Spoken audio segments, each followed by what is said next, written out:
Bien, amigos, cada semana le damos seguimiento al caso de Brecht de la mano del jurista Francisco Álvarez, quien nos ayuda a entender los procesos y cómo va transcurriendo este caso en la justicia. Muy buenos días y bienvenido. Buenos días. Buenos días, Javier, Uchi, a los amigos y amigas televidentes. Si te inquieta que no ha llegado el café, ya viene ahí. que Pancho. Que es Pancho Álvarez, dice Francisco Álvarez, que lo conoce poca gente por Francisco Álvarez. Pancho Álvarez. Yo siempre Buen día, Pancho. Siempre me tomo un café, siempre, en memoria de Rafael Perelló. Cada vez que me tomo uno lo recuerdo. Un hombre que gozó de mucha estimación. Sí. Claro que sí, en su nombre. Gracias. Ayer, el juez Ortega Polanco instruyó al Ministerio Público para que le entregue a los abogados de los imputados las pruebas que tiene. Uno se pregunta, ¿y por qué no se lo había entregado? Eso entorpece el proceso.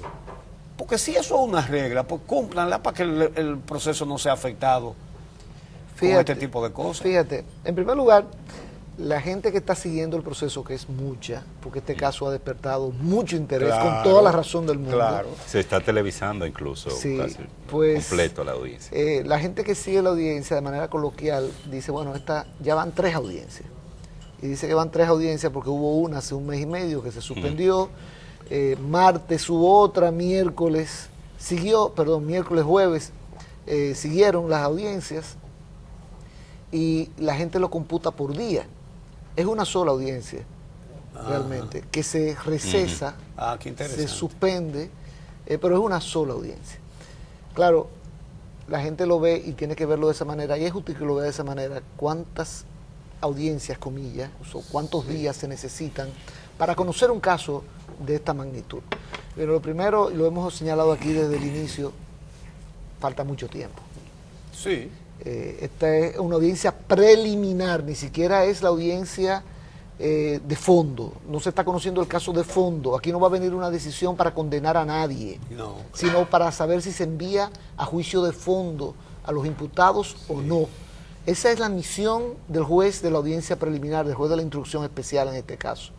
Determinar si hay suficientes elementos para poder prever la posibilidad de una condena. Él no condena, sino si hay elementos razonablemente para pensar que existe la posibilidad de que haya una condena, entonces envía ante los jueces de fondo para que conozcan el caso.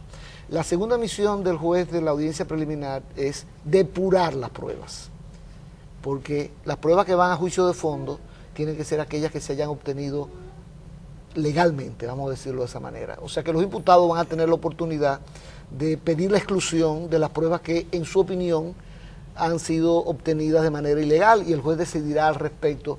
Y en su decisión, por ejemplo, de envío a juicio de fondo, determinará cuáles pruebas serán admisibles en ese juicio de fondo. ¿Cuántas fueron las pruebas que entregó el Ministerio Público? 1.700 y tanto, wow. Y en este momento, yo tengo el dato por acá, podemos decir que tenemos ya 2.452 pruebas, de las cuales, yo estoy hablando en general, no solamente la del Ministerio Público, de las cuales 183 son testigos, y de esos 183 testigos, 70 son a cargo, es decir, son testigos del Ministerio Público para probar su acusación, y 113 a descargo, es decir, testigos. Cada testigo es considerado como una prueba. Claro, el testimonio es una prueba en materia penal, y todavía me falta un poco por computar aquí lo de Conrad Pitaluga, porque no he podido tener acceso a su escrito, y el de Jesús Vázquez, porque por lo visto no lo ha presentado todavía. Entonces, ¿qué ocurrió en esta semana en el caso de Brecht? Se inició la audiencia recesada anteriormente, y le dieron el turno primero a los abogados de Tommy Galán, que por cierto había ocurrido algo curioso, porque el abogado de Víctor Díaz Rúa, Ramón Núñez, pidió de una manera muy enérgica la palabra el primer turno, y el magistrado no se lo concedió, y él estaba bastante alterado, ¿no? Porque quería el primer turno. Eso llamó mucho la atención. Bueno, pues le dieron la palabra a los abogados de Tommy Galán, que lo que plantearon fue básicamente que las actas de archivo provisional que permitieron excluir a 8 de los 14 imputados originales, ustedes se recuerdan, ¿no? Sí.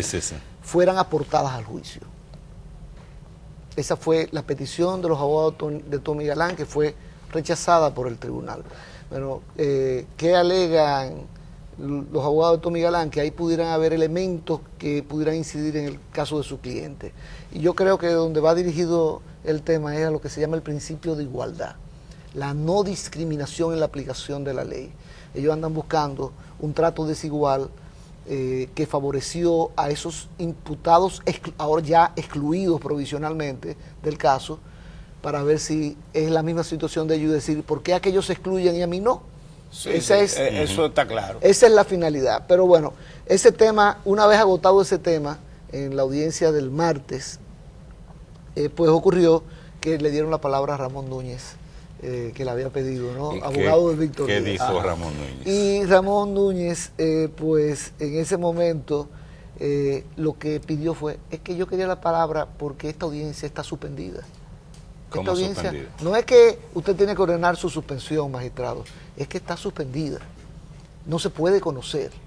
Y alegó que el viernes anterior, el viernes de la semana pasada, el magistrado, por un auto, tomó la decisión de que todos los incidentes que se han planteado por escrito se iban a conocer y decidir en la audiencia, que no lo iba a decidir fuera de audiencia, sino que se iban a oralizar y decidirse en audiencia.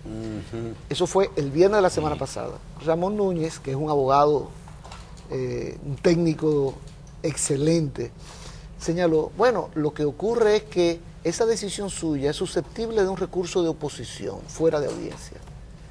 Y el plazo para interponer el recurso de oposición es de 3 días, pero como es complejo el caso, se multiplica por 2, es de 6 días. Y todavía hoy, decía Ramón Núñez el martes, no ha vencido ese plazo, y el plazo es suspensivo. El plazo suspende la audiencia. No se puede conocer hasta que no transcurra el plazo o se eleve el recurso.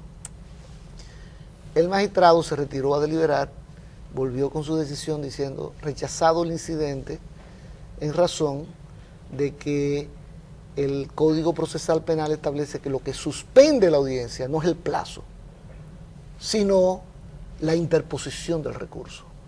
Y no se ha interpuesto el recurso. Rechazado el argumento.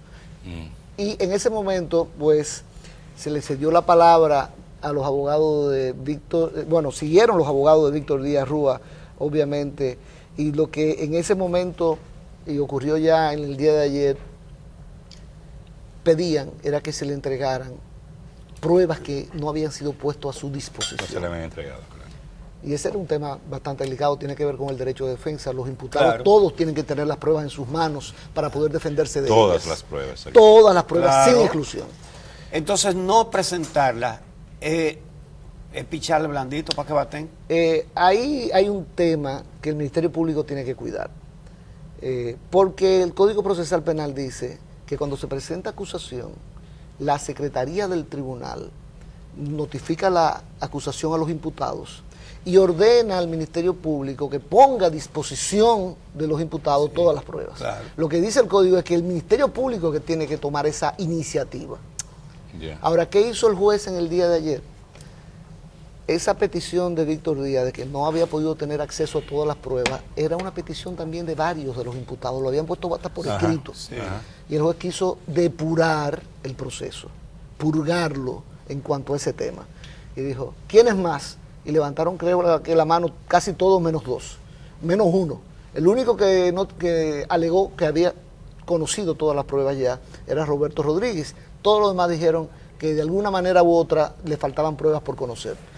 El juez lo que hizo fue, perfecto, el 14 de este mes de agosto, martes de la semana próxima, van a estar disponibles en la Secretaría del Tribunal. Y la gente se preguntará, ¿y por qué no hoy? Jueves. ¿Por qué tiene que ser el martes? Porque parece que el magistrado se percató de que tal vez había algunos problemas de logística. 1.700 y tantas pruebas. Es un tema difícil. A mí Claro. me comentaron algunos de los abogados de los imputados que, por ejemplo, le entregaban un CD con pruebas, pero faltaba la clave para acceder al poder contenido. Ajá. Entonces, bueno, ¿Ustedes no le están entregando nada? Y el magistrado fue, creo que muy precavido al decir, ¿quién es más?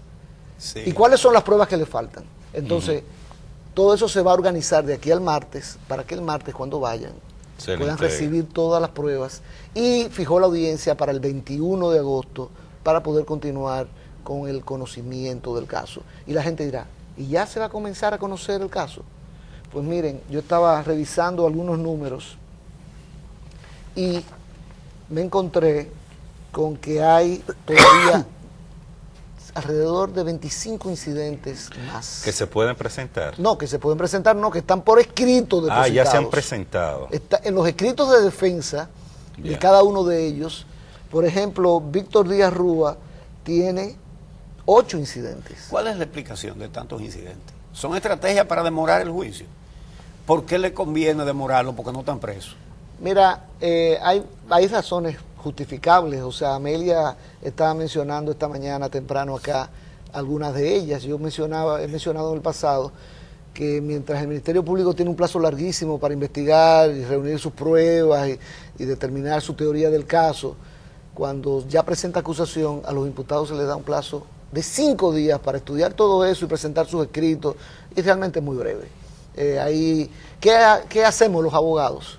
Muchas veces presentamos incidentes con la finalidad de poder tener más plazo tiempo. mayor. Por ejemplo, Jesús Vázquez no había depositado escrito, tengo entendido, hasta ahora en las investigaciones que he hecho. Conrad Pitaluga lo depositó apenas hace 2 semanas. Y ustedes dirán, ¿por qué? Bueno, porque el plazo es muy corto y muchas veces esos incidentes ayudan a extender el plazo para poder prepararse mejor para la defensa. Tú dirás, bueno, como quiera están dilatando el caso. Sí, pero hay una justificación hasta moral porque el plazo es increíblemente breve. ¿Qué está haciendo el magistrado? Bueno, cuando el magistrado dictó ese auto la semana pasada, es porque había visto la lista de incidentes. Y dijo, lo vamos a escuchar en audiencia, lo vamos a ir fallando, como comenzó fallando los primeros que se presentaron. Por ejemplo, otro de los incidentes que se presentó esta semana es que había que depositar, bueno, creo que lo mencioné ya, las actas del archivo provisional de aquellos que fueron excluidos. Pero hay un incidente, por ejemplo, presentado por escrito, en el sentido de que no solamente tienen que depositar, entregarnos las pruebas que están depositadas, las pruebas que acompañaron la acusación. Hay algunos imputados que están pidiendo, no, aparte de esas, queremos las pruebas que ustedes recabaron y que no depositaron con la acusación.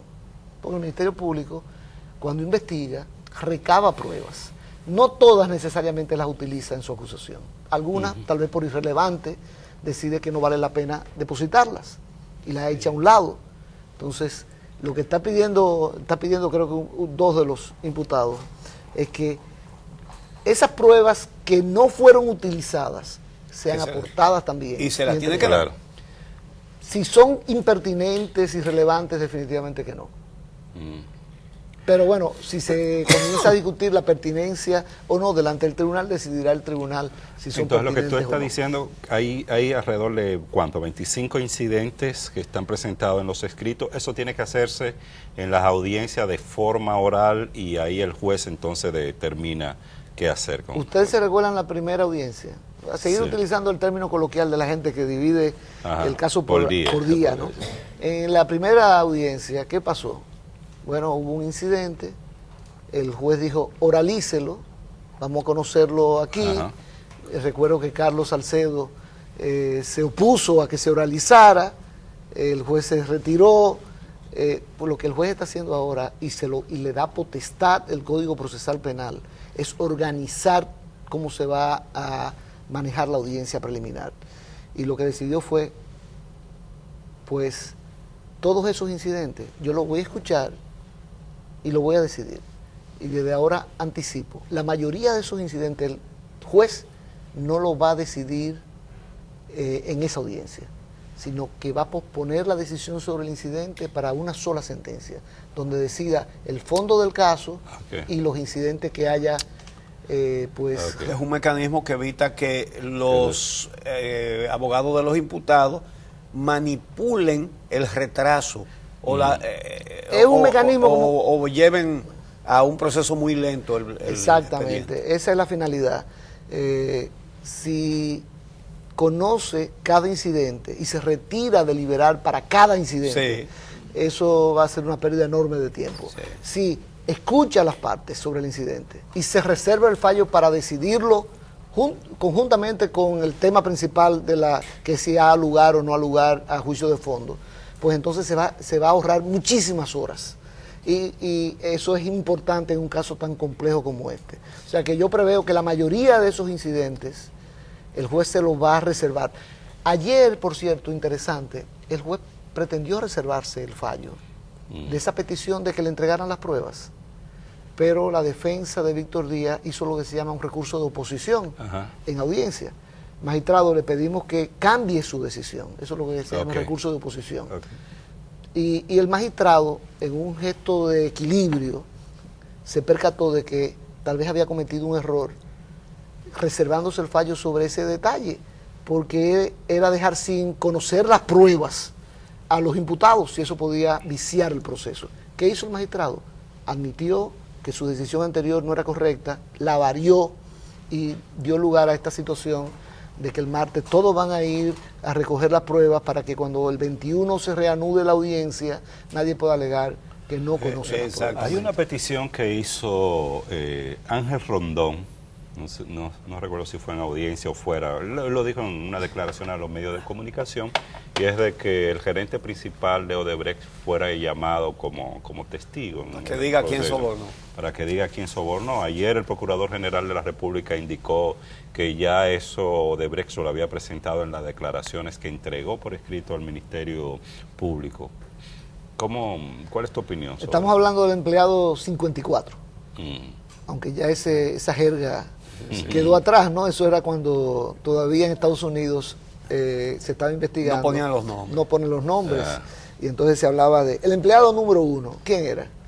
Marcelo Odebrecht. Y así el empleado 27 era Ernesto Daviera Bayardi, y obviamente el 54 era Marcos Antonio Vasconcelos Cruz, que fue presidente de Odebrecht República Dominicana por todos los años donde hubo toda esta cantidad de sobornos y corrupción, ¿no?, a través de esta empresa.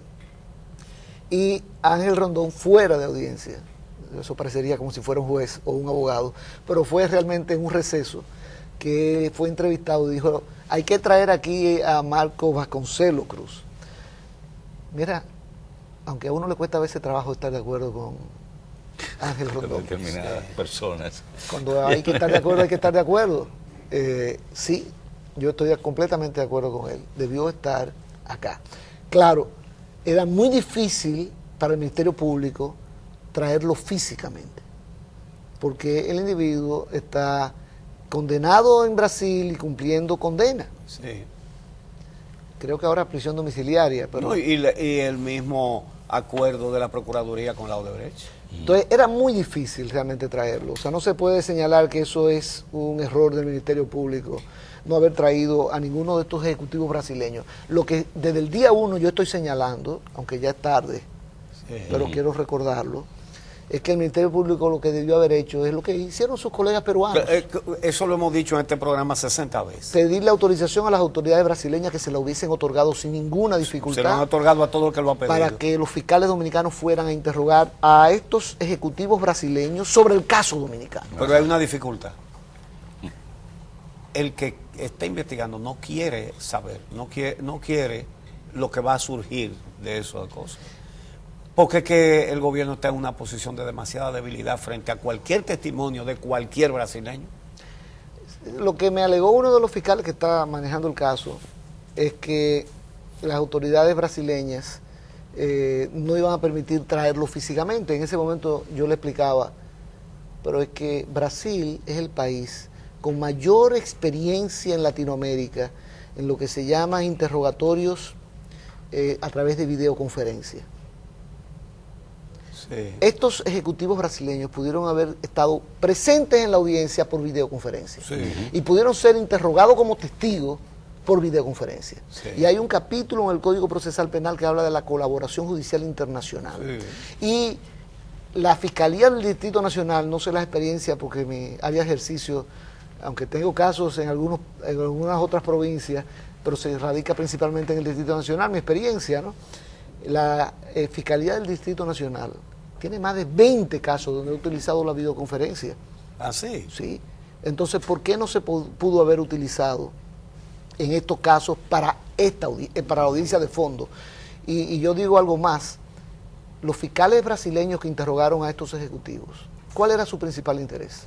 El caso brasileño. Claro, claro. No es lo normal. Hicieron preguntas sobre Venezuela, sobre República Dominicana, sobre... Pero generales. Pero generales. Sí. Claro. Los fiscales dominicanos fueron los que debieron profundizar en la información que tenían estas personas.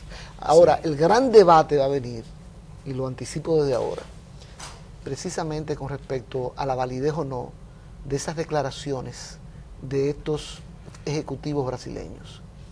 Hay ya imputados que han objetado esas declaraciones por el hecho de que viola el principio de igualdad de armas, de que viola el principio de pues la contradicción en el proceso.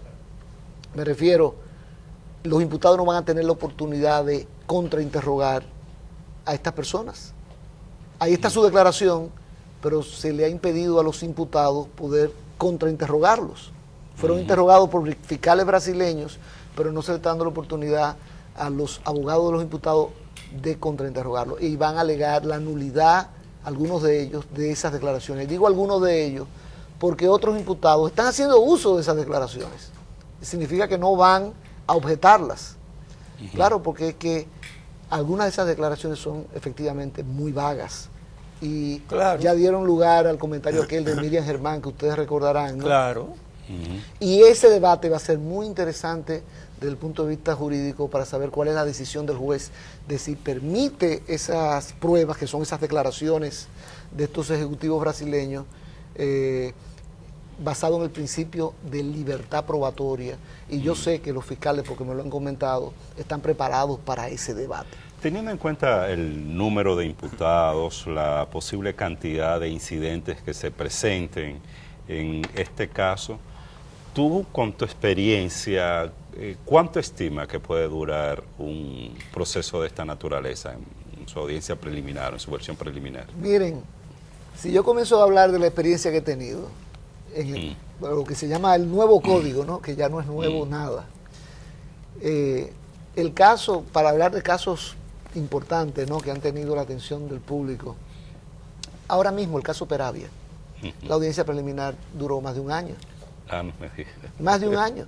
Pero si usted se va al caso de Pedro Castillo, Ajá. caso de Grupo Progreso, duró más de un año también. También.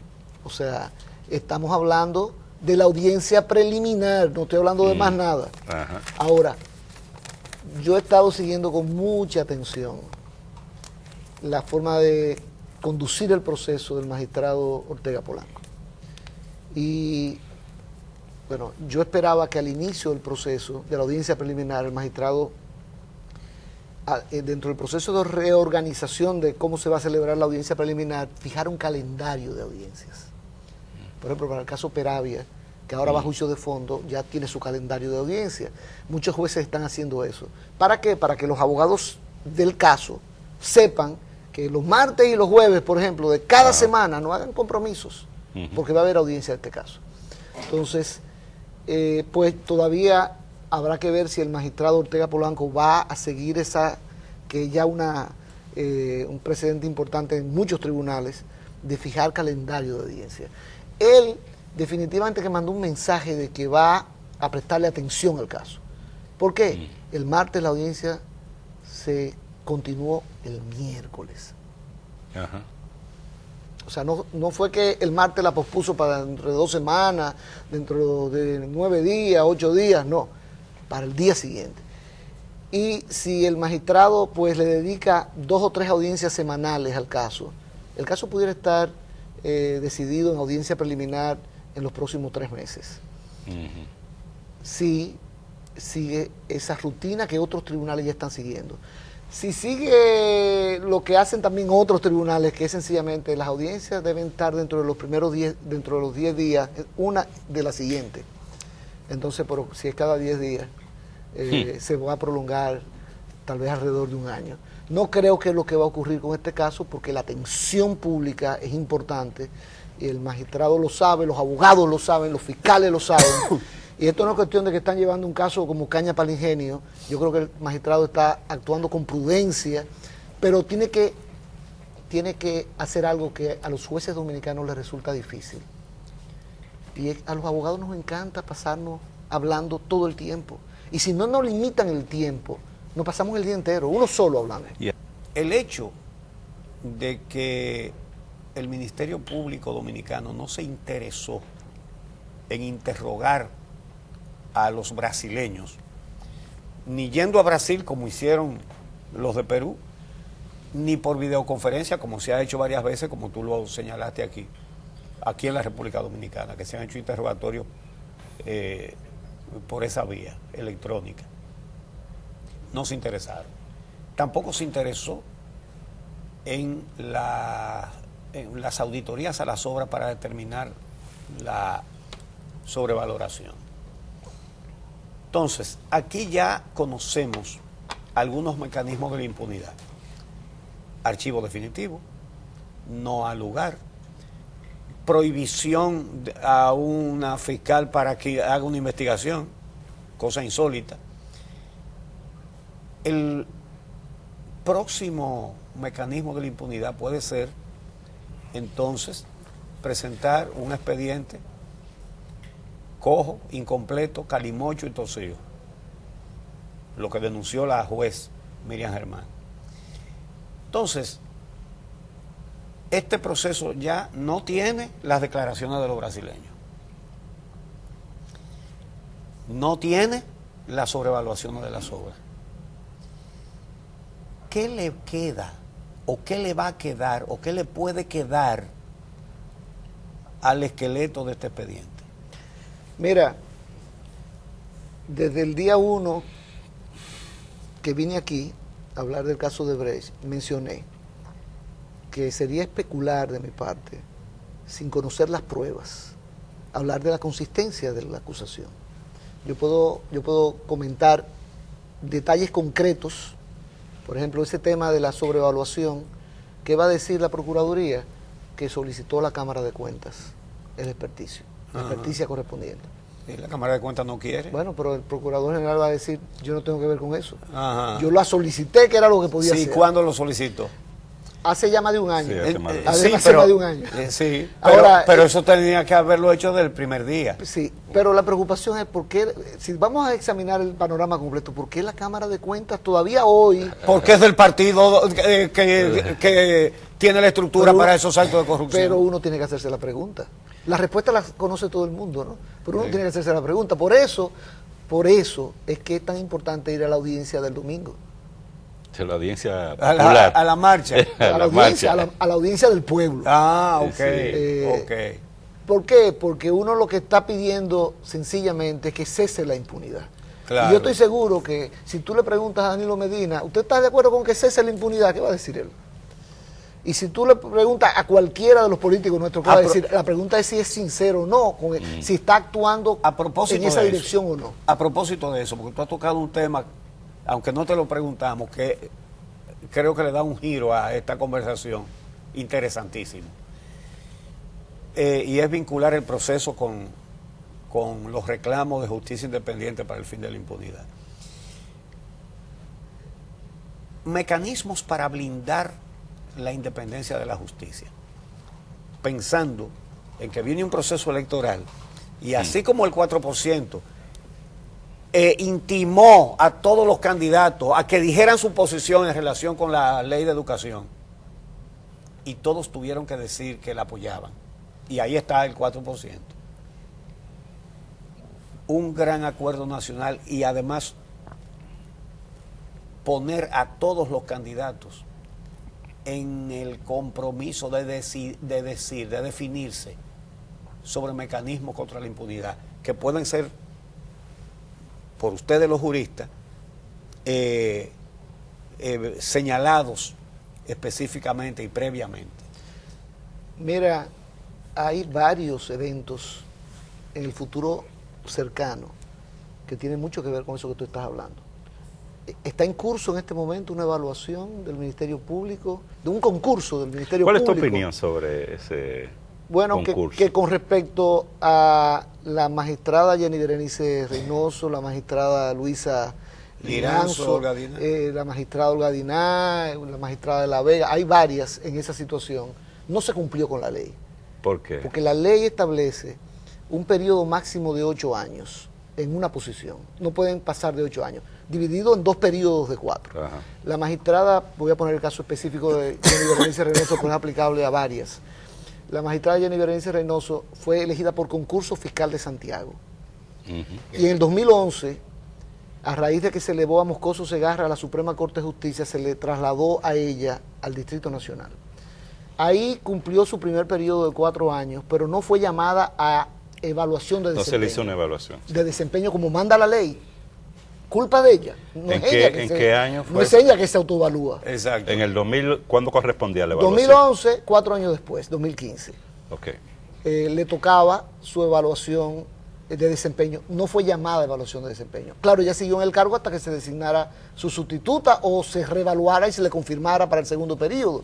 ¿Qué dice la ley, el artículo 41 de la ley 133-11 del Ministerio Público? Que una magistrada en esas condiciones puede ser reconfirmada para el segundo periodo de 4 años. Para que lo complete.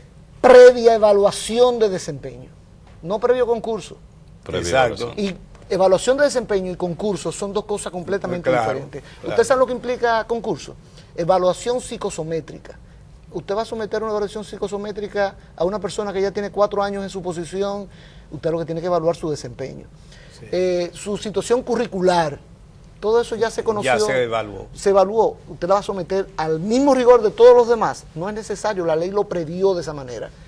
Es previa evaluación de desempeño. ¿Y qué hicieron? A esas magistradas le dijeron, no, ustedes tienen que concursar.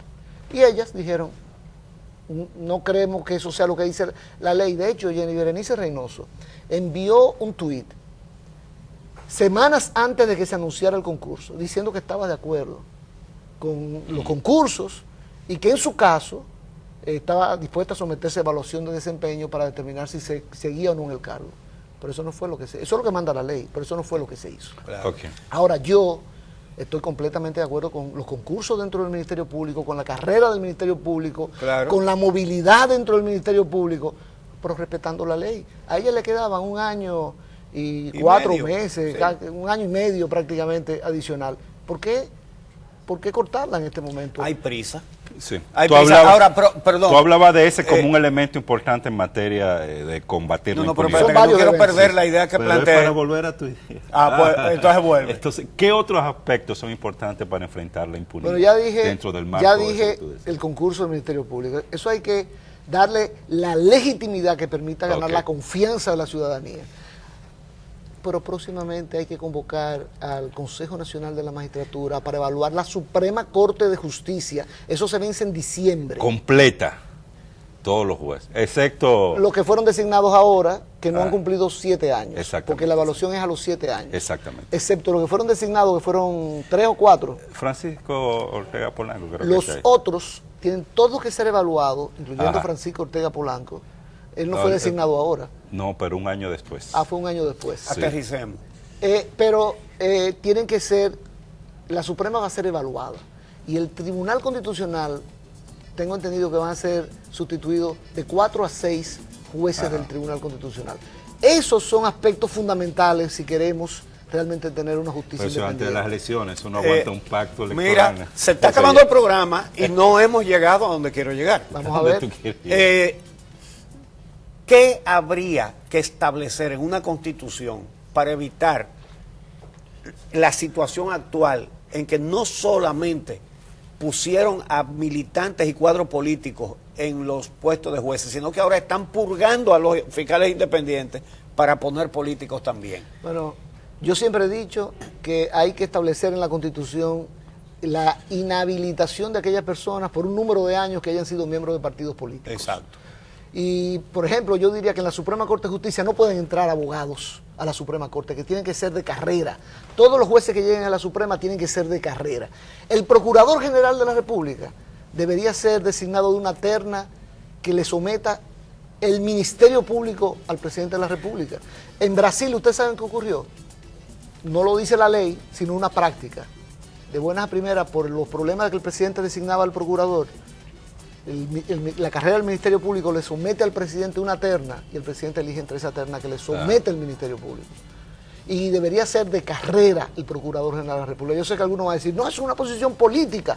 No, para mí es una posición precisamente técnica. Lo que se quiere es que no sea política. Ajá. Y sobre todo que no sea política partidista. Ahí donde está el tema, porque la política lo arropa todo, pero sí, cuando se mete la política partidista en la justicia... ¿Tú crees que se puede elaborar una serie de principios constitucionales para cuestionar a todos los candidatos? ¿Usted está dispuesto a esto? Claro que sí. Y déjame decirte, Uchi, eso se ha hecho ya.